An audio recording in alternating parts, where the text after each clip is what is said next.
वा महोदय। हा, एवम् आरभ्यते। सर्वेभ्यो नमः। आचार्येभ्यो नमः। श्रीधर महोदयाय नमः।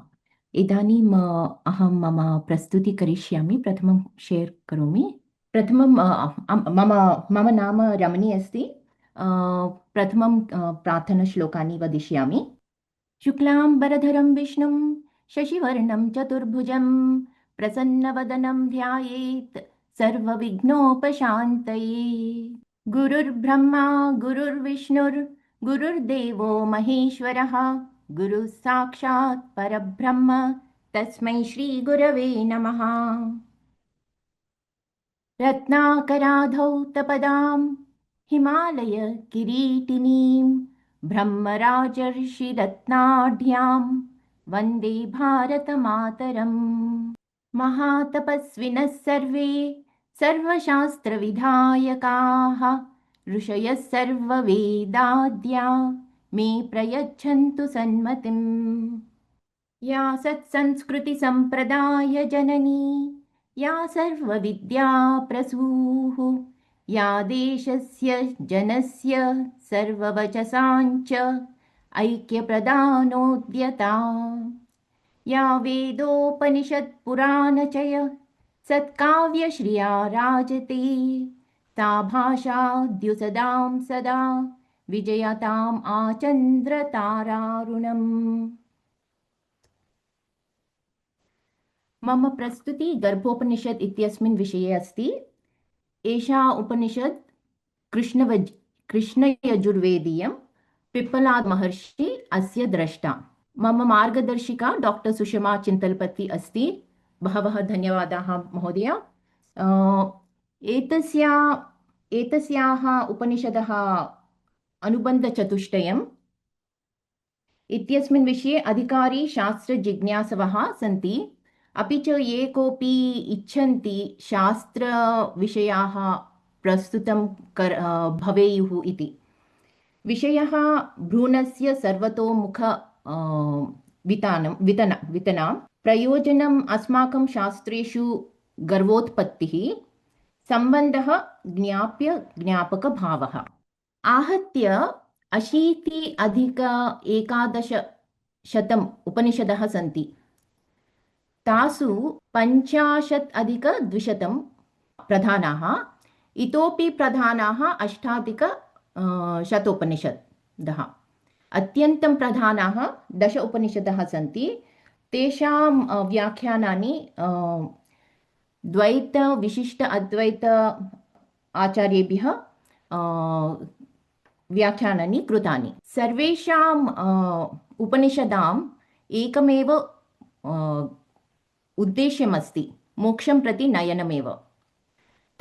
तत्कृते लौकिकविषयेभ्यः विमुखीकृत्वा वैराग्यं प्रापणम् अपि। गर्भोपनिषद् एतस्यापि तदेव लक्ष्यमस्ति।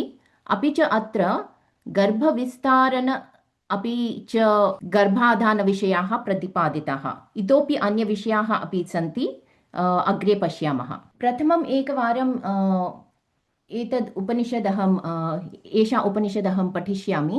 मन्दमेव गच्छामि, यतोहि सम्पूर्णस्य तात्पर्यं वक्तुं न शक्ये। समयगौरवार्थम् एकवारं पठिष्यामि। यद्गर्भोपनिषद्वेद्यं गर्भस्य स्वात्मबोधकं शरीरापह्नवात् सिद्धं स्वमात्रं कलये हरिम्। ॐ सहनाववतु सहनौ भुनक्तु सह वीर्यं कर्वावहै तेजस्विनावधीतमस्तु मा विद्विषावहै। ॐ शान्तिः शान्तिः शान्तिः। ॐ पञ्चात्मकं पञ्चसुवर्तमानं षडाश्रयं षड्गुणयोगयुक्तं तत् सप्तधातुत्रिमलं द्वियोनिं चतुर्विधाहारमयं शरीरं भवति। पञ्चात्मकमिति कस्मात्? पृथिव्यापस्तेजो वायुराकाशम् इति। अस्मिन् पञ्चात्मके शरीरे का पृथिवी, का आपः, किं तेजः, को वायुः, किम् आकाशम् इत्यस्मिन् पञ्चात्मके शरीरे तत्र यत् कठिनं सा पृथिवी, यद् द्रवं ता आपो, यदुष्णं तत् तेजो, यत् सञ्चरति स वायुः, यत् सुषिरं तदाकाशम् इत्युच्यते। तत्र पृथिवी धारणे, आपः पिण्डीकरणे, तेजः प्रकाशने, वायुर्गमने, आकाशम् अवकाशप्रदाने। पृथक् श्रोत्रे शब्दोपलब्धौ, त्वक् स्पर्शे, चक्षुषी रूपे, जिह्वा रसने, नासिकाघ्राणे वदति। षडाश्रयमिति कस्मात्? मधुराम्ललवणतिक्तकटुकषाय रसान् विन्दते। षड्ज ऋषभ गान्धार मध्यम पञ्चम दैवत निषादाश्चेति इष्टानिष्टशब्दसंज्ञाः प्रणिधानात् दशविधा भवन्ति। शुक्लो रक्त कृष्णो धूम्र पीत कपिल पाण्डुर इति। सप्तधातुकम् इति कस्मात्? यदा देवदत्तस्य द्रव्यादिविषया जायन्ते परस्परं सौम्यगुणत्वात् षड्विधो रसो रसात् शोणितं, शोणितात् मांसं, मांसात् मेदो, मेदसः स्नायवः, स्नावनो अस्थीनि, अस्थिभ्यो मज्जा, मज्ञशुक्रं, शुक्रशोणितसंयोगात् आवर्तते गर्भो हृदि व्यवस्थां नयति। हृदये अन्तर अग्निः, अग्निस्थाने पित्तं, पित्तस्थाने वायुः, वायुस्थाने हृदयं, प्राजापत्यात् क्रमात्। ऋतुकाले संप्रयोगात् एकरात्रोषितं कलिलं भवति, सप्तरात्रोषितं बुद्बुदं भवति, अर्धमासाभ्यन्तरेण पिण्डो भवति, मासाभ्यन्तरेण कठिनो भवति, मासद्वयेन शिरः सम्पद्यते, मासत्रयेण पादप्रवेशो भवति, अथ चतुर्थे मासे गुल्फजठरकटिप्रदेशा भवन्ति, पञ्चमे मासे पृष्ठवंशो भवति, षष्ठे मासे मुखनासिकाक्षिश्रोत्राणि भवन्ति, सप्तमे मासे जीवेन संयुक्तो भवति, अष्टमे मासे सर्वलक्षणसम्पूर्णो भवति, पितुरेतोतिरिक्तात् पुरुषो भवति, मातुरेतोतिरिक्तात् स्त्रियो भवन्ति, उभयोर्बीजतुल्यत्वात् नपुंसको भवति। व्याकुलितमनसोऽन्धाः खञ्जाः कुब्जा वामना भवन्ति, अन्योन्यवायुपरिपीडितशुक्रद्वैध्यात् द्विधा तनुः स्यात्, ततो युग्माः प्रजायन्ते। प्रपञ्चात्मकसमर्थ पञ्चात्मिका चेजसा बुद्धिर्गन्धरसादि ज्ञानाक्षराक्षरम् ओङ्कारं चिन्तयतीति तदेतदेकाक्षरं ज्ञात्वा अष्टौ प्रकृतयः षोडशविकाराः शरीरे तस्यैव देहिनः। अथ मात्राशितपीतनाडीसूत्रगतेन प्राण आप्यायते। अथ नवमे मासि सर्वलक्षणज्ञानकरणसम्पूर्णो भवति, पूर्वजातिः स्मरति, शुभाशुभं च कर्म विन्दति। पूर्वयोनिसहस्राणि दृष्ट्वा चैव ततो मया आहारा विविधा भुक्ताः पीताः नानाविधास्तनाः, जातश्चैव मृतश्चैव जन्म चैव पुनः पुनः, यन्मया परिजनस्यार्थे कृतं कर्म शुभाशुभम्। एकाकी तेन दह्येऽहं गतास्ते फलभोगिनः, अहो दुःखो दधौ मग्नः न पश्यामि प्रतिक्रियां, यदि योन्यां प्रमुञ्चामि सांख्यं योगं वा समाश्रये, अशुभक्षयकर्तारं फलमुक्तिप्रदायकं, यदि योन्याः प्रमुञ्चेऽहं तत्प्रपद्ये महेश्वरम्, अशुभक्षयकर्तारं फलमुक्तिप्रदायकम्, यदि योन्याः प्रमुञ्चेऽहं तत्प्रपद्ये नारायणम्, अशुभक्षयकर्तारं फलमुक्तिप्रदायकम्, यदि योन्याः प्रमुञ्चेऽहं ध्याये ब्रह्मसनातनम्, अथ योनिद्वारं सम्प्राप्तो यन्त्रेण पीड्यमानो महता दुःखेन जातमात्रस्तु वैष्णवेन वायुना संस्पृश्यते, तदा न स्मरति जन्ममरणानि न च कर्म शुभाशुभं विन्दति। शरीरमिति कस्मात्? अग्नयो हि यत्र श्रियन्ते ज्ञानाग्निर्दर्शनाग्निकोष्ठाग्निरिति। तत्र कोष्ठाग्निर्नाम अशितपीतलेह्यचोष्यं पचति इति। दर्शनाग्नि रूपादीनां दर्शनं करोति, ज्ञानाग्नि शुभाशुभं च कर्म विन्दति। तत्र त्रीणि स्थानानि भवन्ति। मुखे आवहनीय, उदरे गार्हपत्यो, हृदि दक्षिणाग्निः।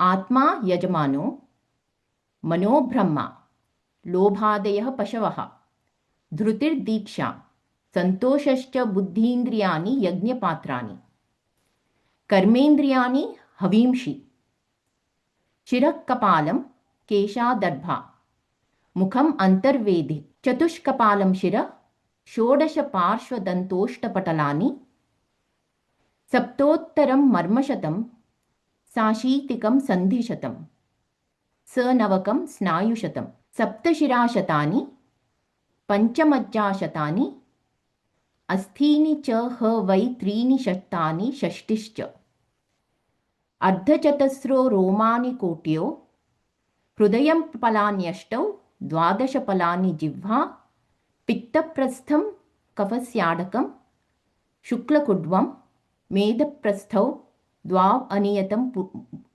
अनियतं मूत्रपुरीशम् आहारपरिमाणात्। पैपलादं मोक्षशास्त्रं परिसमाप्तम् इति। ॐ सहना भवतु, सहनौ भुनक्तु, सह वीर्यं करवावहै, तेजस्विनावधीतमस्तु मा विद्विषावहै। ॐ शान्ति शान्ति शान्तिः इति गर्भोपनिषत् समाप्ता। इदानीं तात्पर्यं पश्यामः। एतस्याः उपनिषदः कुत्रापि व्याख्यानानि न प्राप्तं मया, परन्तु मत्सदृशाः केचन एतस्मिन् विषये लिखितम् अपि च उक्तमपि। तेषां कार्यसाहाय्यं स्वीकृत्य अहमपि एतद् कृतवती। यत्र कुत्रापि मम सम्मति नास्ति तेषां, तदपि मम अभिप्रायं लिखितवती। प्रथमं मङ्गलाचरणस्य अर्थः, तात्पर्यं। यत् गर्भोपनिषद्वेद्यं, यत् तत्त्वं गर्भोपनिषदा ज्ञेयमस्ति, गर्भस्य स्वात्मबोधकं, यः गर्भस्थस्वात्मविषये बोधयति, शरीर आपह्नवात् सिद्धं, यत् शरीरप्रलयानन्तरं अवशिष्यते, स्वमात्रं कलये हरिं, स आत्ममात्रं हरिः अस्ति। इदानीं प्रथमभागस्य तात्पर्यम्। एतत्तु सरलतया एव अवगम्यते। पञ्चात्मकम् इति कस्मात्? पृथिव्यापस्तेजो वायुराकाशमिति। अस्माकं शरीरेषु यत् भागं कठिनमस्ति सा पृथिवी अस्ति, सर्वस्य आधारोऽस्ति, सर्वमपि धरति। यद् द्रवमस्ति ता आपः, सर्वं पिण्डीकरोति, एकत्रीकरोति। यद् उष्णमस्ति तत् तेजः, उष्णता प्रददाति, प्रकाशनं करोति। यत् सञ्चरति स वायु। वायोः सञ्चारणलक्षणतया अस्माकं शरीरस्य बहिः चलनं सम्भवति, अपि च शरीर अन्त अवयवानां चलनमपि वायोः सम्भूयते। यत् सुषिरं तद् आकाशमित्युच्यते। आकाशम् प्रददाति। पञ्चसु वर्तमानम् इत्यस्मिन् विषये महर्षिणा पञ्चज्ञानेन्द्रियाणि स्वीकृतानि। श्रोत्रे शब्दग्रहणार्थं, त्वक् स्पर्शकरणे, चक्षुषि रूपग्रहणे, जिह्वा आस्वादकरणे, नासिका आघ्राणे। एते अपि ऋषि उक्तवान्। उपस्थः आनन्दार्थम्, अपानं मलोत्सर्गौ, बुद्ध्या शरीरं विवेचनं करोति, मनसा सङ्कल्पनं करोति, वाचा वदति इति। षडाश्रयम् इति कस्मात्? अत्र षड्रसाः स्वीकृताः ऋषिणा। मधुराम्ललवणतिक्तकटुकषायरसाः। एते न तु केवलम् आस्वादनार्थम् एते रसाः, परन्तु अस्माकं शरीर आरोग्यकराय अपि भवन्ति। यथा मधुर आम्ललवणरसाः कफदोषस्य वर्धनं कुर्वन्ति, वातदोषस्य प्रशमनं अपि। कटुतिक्तकषायरसाः वातदोषं वर्धयन्ति, कफदोषस्य प्रशमनं कुर्वन्ति। आम्ललवणकटुभिः पित्तस्य वर्धनं भवति, अन्यैः पित्तस्य प्रशमनम्। एते दोषाणां समदोषत्वम् एव शरीरस्य आरोग्यकराय भवन्ति, दोषवैषम्यं रोगहेतु भवन्ति। अपि च एते रसेभ्यः एव अस्माकं धातुनिर्माणमपि भवति, तद् अग्रे पश्यामः। षड्गुणाः एतस्मिन् विषये ऋषिणा उपनिषदि किमपि न प्रोक्तं, किञ्चित् अन्वेषणं कृत्वा अहमेव एते स्वीकृताः मया।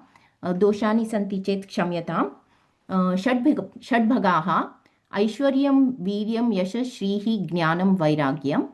एते षड्भगाः भगवती तु सम्पूर्णतया सर्वदा सर्वत्र दृश्यन्ते एव, परन्तु अस्मासु तु ईषद् मात्रेण एव द्रष्टुं शक्यन्ते।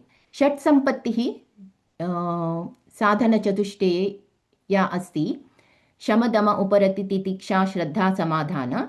शम इत्युक्ते मनः नियमनं, दम इन्द्रियनियमनम्, उपरति लौकिकविषयेभ्यः विमुखीभवनं, तितिक्षा सहनशीलता, श्रद्धा गुरुशास्त्रवाक्येषु विश्वासं, समाधान मनः केन्द्रीकरणं सत्तत्वविषये। षड् आध्यात्मिकगुणाः अपि आयुर्वेदीय बुद्धि, इच्छा, द्वेष, सुखदुःखप्रयत्न, यैः अस्माकं शरीर मानसिक आध्यात्मिक आरोग्याय आवश्यकाः। षड् रिपवः अपि कामक्रोधमोहलोभमदमात्सर्यम्। अनन्तरं ऋषिणा सप्तस्वराणां विषये उक्तम्: षड्ज, ऋषभ, गान्धार, मध्यम, पंचम, धैवत, निषादश्च सरिगमपदनि। अपि च इष्टशब्दाः, अनिष्टशब्दाः, प्रणिधानशब्दाः इत्युक्ते प्रणवादिशब्दाः, एते सर्वैः मिलित्वा दशविधा भवन्ति इति उक्तम्। शब्दानां विषये किमर्थम् उक्तम् इत्यस्मिन् विषये चिन्तितवती, कुत्रापि नास्ति। अस्माकं शास्त्रेषु शब्दस्य प्राधान्यं वयं जानीमः। शब्दब्राह्मणः सृष्टि उत्पन्नं भवति इति। अतः एव अत्रापि शब्दप्रस्तुति कृतम् इति मया चिन्तनम्। अपि च शरीरं एतेषु शब्देषु अस्ति, वर्तमानम् अस्ति, एतदपि सूचयितम् इति मम अभिप्रायः। इदानीं द्वितीयभागस्य तात्पर्यम्। शुक्लो रक्त कृष्णो धूम्र पीत कपिल पाण्डुर इति। एते वर्णैः ऋषिणा धातवः सूचिताः। शुक्लवर्णेन रसः। रस इत्युक्ते केचन टिश्यू फ्लूइड्स् इति वदन्ति, केचन प्लास्मा इति वदन्ति, सम्यक् अनुवादं न प्राप्तं। रक्तवर्णेन रुधिरः, ब्लड, कृष्णवर्णेन मांस, मसल्स्, धूम्रवर्णेन मेदस्, फैट्, पीतवर्णेन अस्ति। अत्रापि अनुवादं सम्यक् नास्ति। वयं आधिक्येन अस्ति इत्युक्ते बोन्स् इति चिन्तयामः, परन्तु अस्ति एतेन पदेन दन्ताः, बर्स्वाः, तरुण अस्थयः इत्युक्ते कार्टिलेज्, ते अपि परिगणिताः। कपिलवर्णेन मज्जा, बोन् मैरो, पाण्डुरवर्णेन वीर्यं, रिप्रोडक्टिव् टिश्यू। अनन्तरम् एतेषाम् उत्पत्तिक्रमः अपि दत्तं ऋषिणा। यदा कश्चन कोऽपि आहारः स्वीकरोति तदा तस्मात् आहारात् कथं धातु उत्पत्ति भवति इति। प्रथमं रसात् शोणितात् मांसात् मेदसः स्नायवः, स्नाव्नो अस्थीनि, अस्थिभ्यो मज्जा, मज्ञ शुक्रम् इति क्रमः अपि दत्तं। तदेव चित्रे दर्शितं मया। इदा शुक्रधातु प्राप्तं। शुक्रशोणितसंयोगात् इत्युक्ते शुक्रशोणितमेलनेन गर्भस्य उत्पत्तिः भवति। एषः गर्भः हृदयेन नियमितः भवति। अनन्तरम् एतद् वाक्यमस्ति, किञ्चित् पारिभाषिक भाषा अस्ति। हृदयान्तर अग्निः, अग्निस्थाने पित्तं, पित्तस्थाने वायु, वायुस्थाने हृदयं, प्राजापत्यात् क्रमात् इत्युक्ते सृजनक्रम अनुसृत्य हृदयस्थाने एव हृदये अन्तः एव अग्निः अस्ति। अग्निः यत्र अस्ति पित्तदोषमस्ति, पित्तं यत्र अस्ति तत्र वायुः अस्ति, वायुः यत्र अस्ति हृदयम् अस्ति इति उक्तं। मम अवगमनम् एतदस्ति, एते सर्वेपि एकत्र सन्ति। यदा हृदयं किमपि कार्यं करोति तदा एतेषां सर्वेषां योगदानं भवति इति। इतोपि एतस्मिन् विषये अहं अधिकं वक्तुं अहं न समर्था, यतोहि पारिभाषिकमस्ति। इदानीम् एतद् भागस्य तात्पर्यं लिखितम्, अपि च आधुनिकविज्ञानम् एतेन सह तुलना कृतवती। प्रथमम्, एकरात्रोषितं कलिलं भवति इति अस्ति। मत्सदृशाः यैः एतस्मिन् विषये लिखितं तैः सेमिफ्लूयिड् इति अर्थः स्वीकृतः। तस्य अत्र समन्वयं भवति। पार्श्वचित्रे पश्यामश्चेत् शुक्रशोणितमेलनेन ज़ैगोट् इति भवति। एतस्मिन् ज़ैगोट् मध्ये साइटोप्लासम् अधिकभागमस्ति। वयं पश्यामश्चेत् अत्र लैट् पिङ्क् वर्णेन दर्शितं, पाटलवर्णेन तद् द्रववतेव अस्ति साइटोप्लासम्। अतः सेमिफ्लूयिड्, अतः एतस्य पदस्य अत्र समन्वयं जातम्। इतोपि द्वौ अर्थौ स्तः कलिलमित्यस्य, अनिश्चित् एकं, गहनः अन्यः। ज़ैगोट् अनिश्चित् कथं भवति इत्युक्ते, यदा एतस्मिन् स्तरे को भाग अनन्तरं शिरः भवति, को भागः पादः भवति, को भागः हृदयं भवति, एतत् वक्तुं न शक्नुमः। अतः ज़ैगोट् अनिश्चित् स्तरे अस्ति। ज़ैगोट् गहनः अपि। किमर्थं? यदा शुक्रशोणितमेलनं भवति, ज़ैगोट् भवति, पुनः तस्मिन् अन्यशुक्रैः प्रवेशं न भवेत् इति तावत् तस्य स्वरूपं भवति। अतः गहनः अस्ति। एतस्मिन् विषये एव अत्र अन्तर्जालात् स्वीकृतवती प्रमाणानि स्थापितं मया। इदानीं सप्तरात्रोषितभ्रूणः।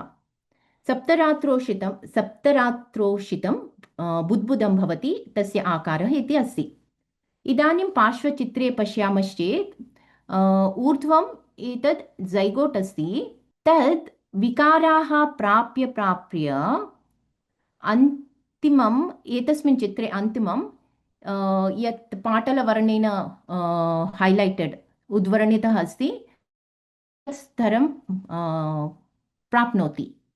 एतस्मिन् चित्रे अपि च अत्र मध्ये श्वेतवर्णः, शुक्लवर्णः अस्ति, तद् द्रवम् एव। अतः एतद् अपि बुद्बुदम् अत्र समन्वयं भवति। एतत् स्तरस्य आङ्ग्लनाम ब्लास्टोसिस्ट् अस्ति।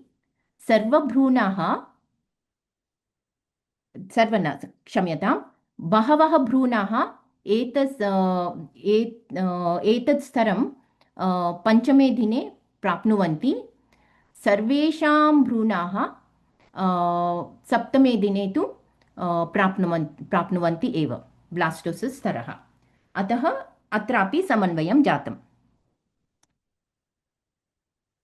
अर्धमासोषितपिण्डो भवति, मासोषितकठिनं भवति। अत्र स्वरूपं दत्तम्। अत्र आधुनिकैः प्रमाणं परिमाणम् अग्रे गच्छामः। मासद्वयेन शिरदृश्यते। आधुनिकचित्र अत्र पुनः उद्वर्णितः मया पाटलवर्णेन।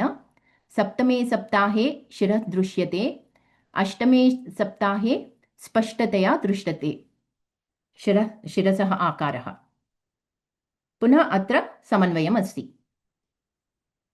इदानीं पर्यन्तं गर्भोपनिषद् आधुनिकवैज्ञानिक अन्वेषण एतयोः साम्यं दृष्टम्। इतः परं किञ्चित् वैषम्यमपि पश्यामः। अपि च किमर्थं वैषम्यम् अस्ति इत्यस्मिन् विषये अपि किञ्चित् विवेचनं कुर्मः। आधुनिकविज्ञानानुसारे इतः परं वयं ये अवयवाः पश्यामः तेषां किञ्चित् पूर्वमेव ऋषि अपेक्षया किञ्चित् पूर्वमेव तेषां वर्णनं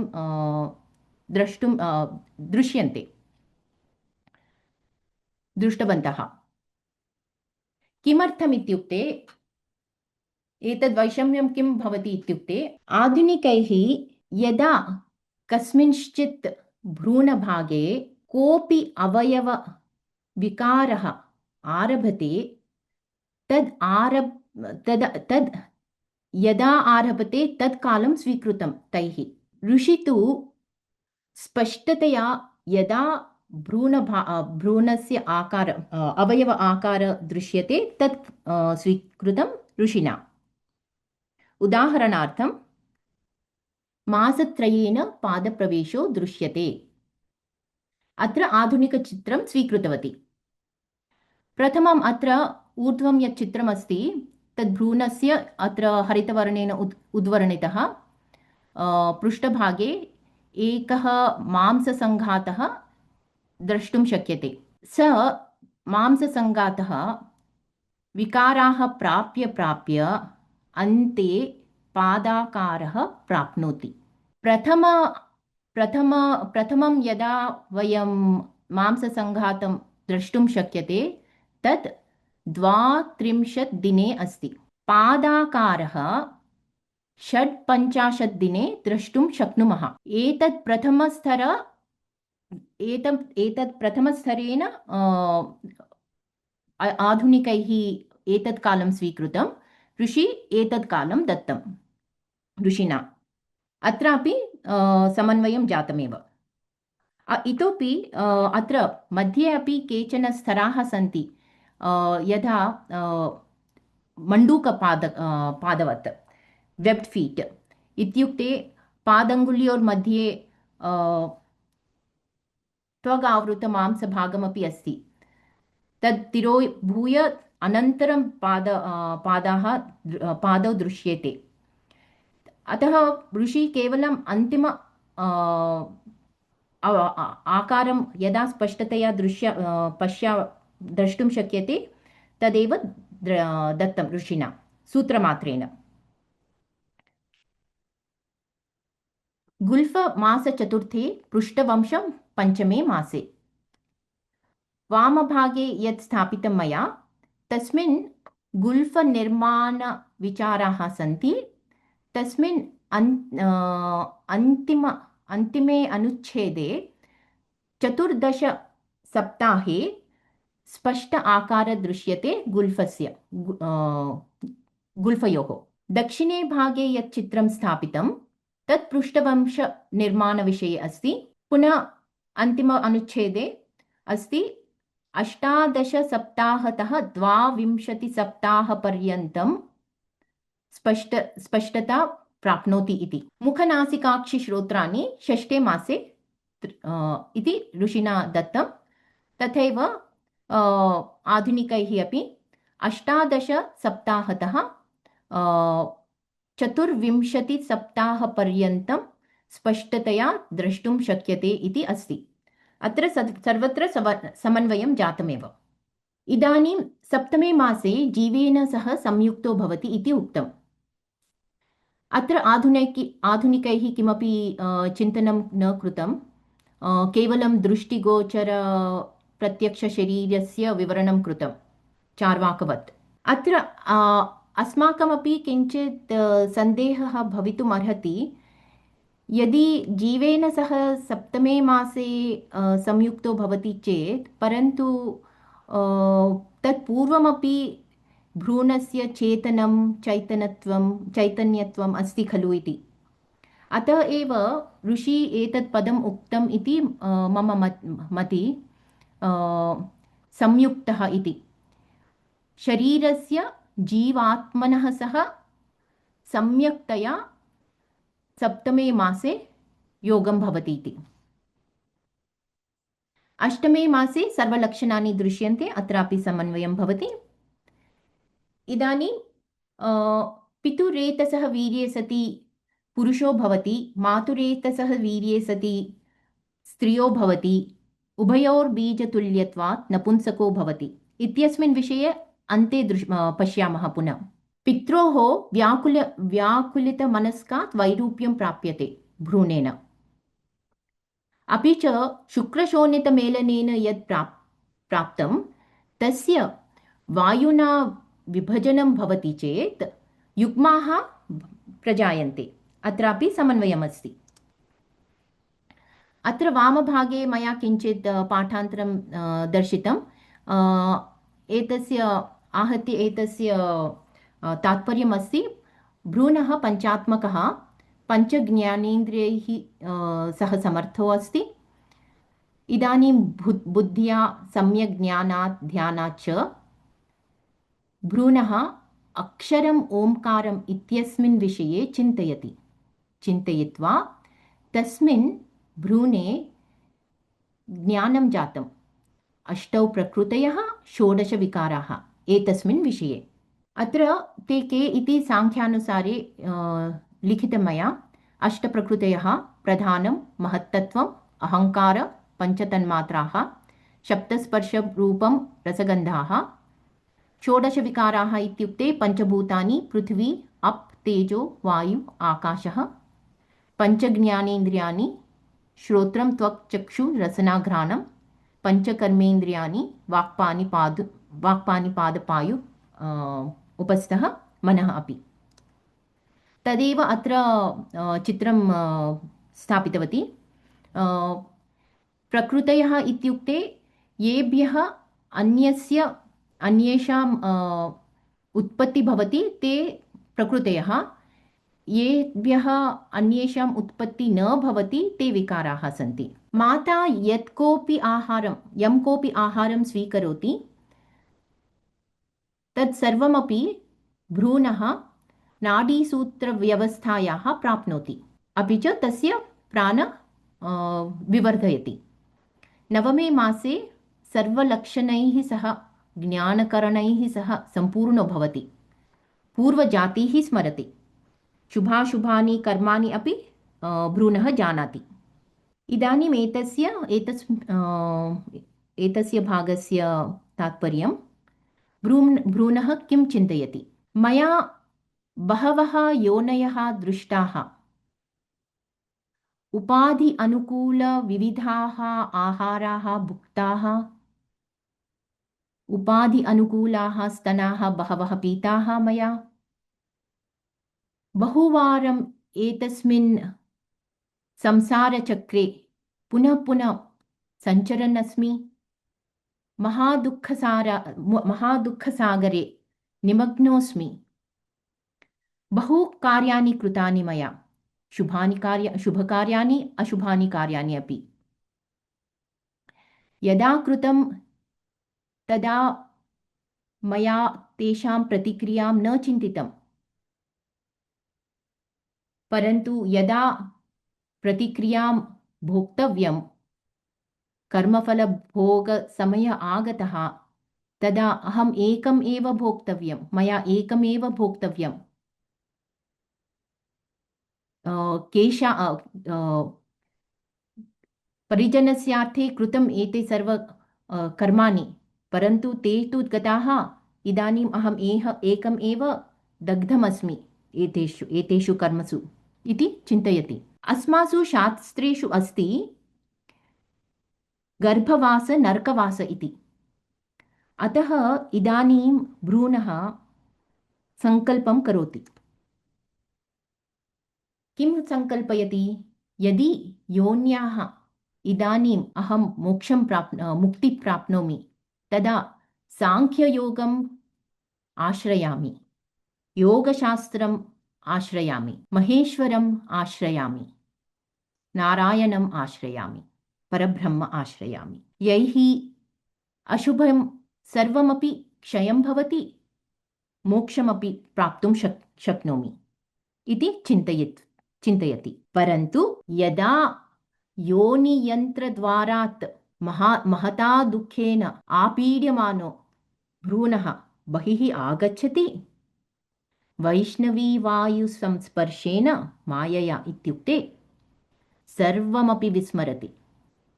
जन्ममरणानि विस्मरति, शुभाशुभं तेन कृतानि कर्माणि सर्वमपि विस्मरति। इदानीम् एतस्य भागस्य तात्पर्यं विहङ्गवीक्षणवत् एव करिष्यामि, यतोहि किञ्चित् इतोपि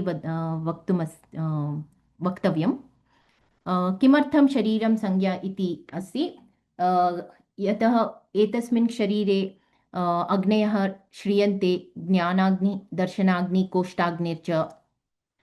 अग्नेः 3 स्थानानि सन्ति: मुखे आवहनीय, उदरे गार्हपत्य, हृदि दक्षिणाग्निः। अग्नीनां विषये किञ्चित् विवरणं कृतवती, चित्रमपि अस्ति। अनन्तरं ऋषिणा एतदपि प्रस्तुतं। अस्माकं शरीरम् एको यज्ञवेदी अस्ति।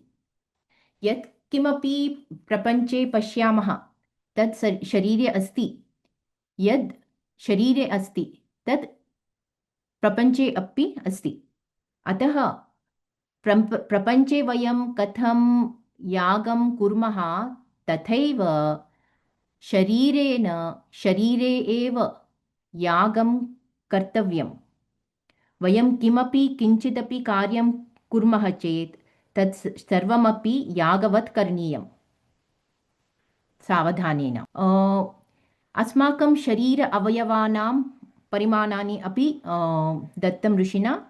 एतदपि संक्षिप्तेन एव वदिष्यामि। यत्र कुत्रचित् समन्वयः जातः तद् दर्शितवती। समन्वयः आधुनिकाः सह न भवति चेत् तदपि दर्शितवती। किमर्थं वैषम्यं भवति इत्यस्मिन् विषये विवेचनं कृतवती। इदानीम् आहत्य एषा उपनिषत् शरीररचनाज्ञानं, निर्माणज्ञानं, जीवशरीरसंयोगविचारः, भ्रूणविचाराः, यज्ञसाधनं शरीरम्, एते सर्वेपि विषयाः प्रस्तुताः ऋषिणा। पिप्पलादमहर्षि एतस्य कालनिर्णयं किञ्चित् क्लेशः अस्ति। 600 BCE वर्षतः 1500 BCE पर्यन्तम् अस्ति। किमर्थम् एतद् वैषम्यम् इति मम रिकार्डिङ्ग् मध्ये स्थापितवती, अत्र न वदिष्यामि। स शिव अवतारः, ददीचि महर्षि तस्य पिता, अश्विनी तस्य माता, गुरु वेदस्पर्शः। पिप्पलादमहर्षेः प्रसिद्धकार्याणि: पैप्पलादशाखा अथर्ववेदस्य। एतस्यां शाखायाम् अंगारव्रतमाहात्म्यम् उक्तवान्। एतदेव महाभारते युधिष्ठिरं प्रति पिप्पलादमहर्षि बोधितवान् अपि। अतः न्यूनातिन्यूनं 500 वर्षपूर्व ऋषिः आसीत्। प्रश्नोपनिषदपि एतस्य एव कार्यम्। इदानीम् आधुनिकविज्ञानम् एतस्य विषये किञ्चित् कालं एते आविष्काराः कदा अभवत् एतस्मिन् विषये अपि दर्शितवती। 1677 सप्तसप्ततिरधिक 16 वर्षे ल्यूवेन् हाक् शुक्रं दृष्टवान्, परन्तु तेषां कार्यं किम् इत्यस्मिन् विषये तस्य सम्यक् अवगमनं नासीत्। 1827 सप्तविंशतिरधिक 18 वर्षे वान् बेर् मातृरेतस् दृष्टवान्। तदपि मनुष्येषु न, जरायुजेषु दृष्टवान्। 1876 मध्ये 18 वर्षे हर्ट्विग् शुक्रशोणितमेलनं दृष्टवान् स्टार्फिश् मध्ये समुद्रतारायाम्। इत्युक्ते अस्माकं सिपाय् म्यूटिनी अनन्तरं दृष्टवान्। 1879 मध्ये हर्ट्विग् अपि च एलन् एतस्मिन् विषये शुक्रशोणितमेलनविषयं दृढीकृतम्। एतत् पूर्वं भारतीयैः न अन्यैः तेषां मति अस्ति, तेषाम् अभिप्राये गर्भस्य कृते शुक्रशोणितमेलनं शुक्रशोणितद्वयो अपि आवश्यकं न, केवलम् एकेन एव गर्भस्य उत्पत्ति भवति इति एतदस्ति तेषाम् अवगमनम् 1876 पर्यन्तम्। अनन्तरम् एतदस्ति अतिरोमाञ्चकमस्ति, मम कृते आसक्तिजनकः अस्ति एतद्विषयः। पितुरेतोऽतिरिक्तात् पुरुषो भवति, मातुरेतोऽतिरिक्तात् स्त्रियो भवन्ति इति। अस्माकम् आधुनिकविज्ञानं किं वदति?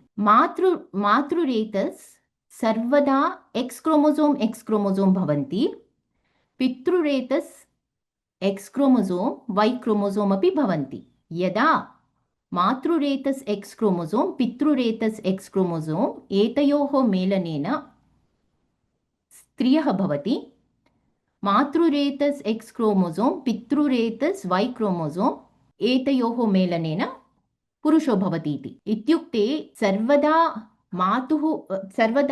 मातुः एक्स् क्रोमोसोम् एव, अतः तस्य किमपि योगदानं नास्ति भ्रूणलिङ्गनिर्णये। सर्वदा पितुः एव योगदानमस्ति लिङ्गनिर्णये इति भासते। परन्तु अस्माकं ऋषिना उक्तं पितृरेतसः वीर्ये सति पुरुषो भवति, मातृरेतसः वीर्ये सति स्त्रियो भवति इति। अतः ऋषिवाक्यानि दुष्टानि इति भासते। मत्सदृशाः ये केचन एतस्मिन् विषये कार्यं कृतं तेषां मतौ एतत्तु अतिपुरातनविज्ञानमस्ति, अत्र दोषाः भवन्ति चेदपि किमपि चिन्ता मास्तु इति। परन्तु एतदपि मनसि धर्तव्यम् इति मम चिन्तनं। अस्माकं ऋषयः अतीन्द्रियद्रष्टारः, कदाचिदपि तेषां वाक्यानि दुष्टानि भवितुमेव न अर्हन्ति। अस्माकम् अवगमनम् एव सम्यक् नास्ति इति चिन्तयित्वा पुनः अहम् अन्तर्जालं बहु अन्वेषणं कृतवती, विविधप्रकाराः प्रश्नाः पृष्टवती। तदा मया एतत् प्राप्तं। प्रथमम् आङ्ग्लभाषायां वदिष्यामि, अनन्तरं संस्कृतभाषायां। Yes, recent research suggests maternal factors, including the ovum's chemical environment and overall maternal physiology, subtly influence which sperm, X or Y, fertilizes the egg. The exact mechanisms are still being uncovered. इत्युक्ते मातृरेतसा सह को पितृरेतस् मातृरेतसः सह पितृरेतस् कस्य मेलनं भवति, X chromosome वा वै chromosome वा एतस्मिन् विषये मातृयोगदानम् अस्ति एव। मातुः निर्णयम् अस्ति। मातृरेतस् परिसरः, मातृआरोग्यं, ये सर्वे अपि निर्णयन्ति। मातृरेतस् केन सह मेलनं भवति इत्यस्मिन् विषये। परन्तु एतस्मिन् विषये इतोपि आविष्काराः आवश्यकाः। सम्यक्तया इदानीम् अस्माकम् अवगमनं नास्ति इति अस्ति। एते अतिनूतन रिसर्च् अस्ति, आविष्कारः। अतः एतस्मिन् विषये इतोपि संशोधनम् आवश्यकम्।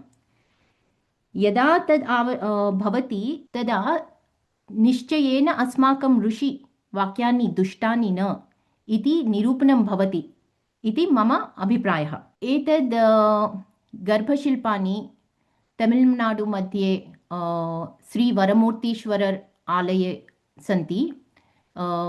एतद् आलयं प्रायः 5,000 वर्षपूर्वस्य आलयम्।